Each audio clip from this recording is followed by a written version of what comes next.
எண்ணெய் ஊற்றிக்கலாம், வெங்காயம் போட்டுக்கலாம், கருவேப்பிலை போட்டுக்கலாம், நல்லா வதக்கிக்கலாம், தக்காளி போட்டு நல்லா கலக்கிக்கலாம்.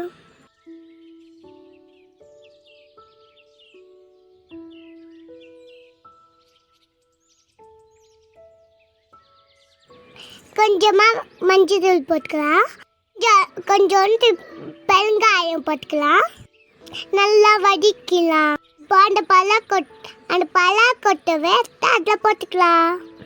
கொஞ்சமாக தண்ணி ஊற்றிக்கலாம், கலக்கிக்கலாம். கொஞ்சமாக பெப்பர் போட்டு நல்லா மிக்ஸ் பண்ணி ஊற்றிக்கலாம். உப்பு கொஞ்சம் போட்டுக்கலாம்.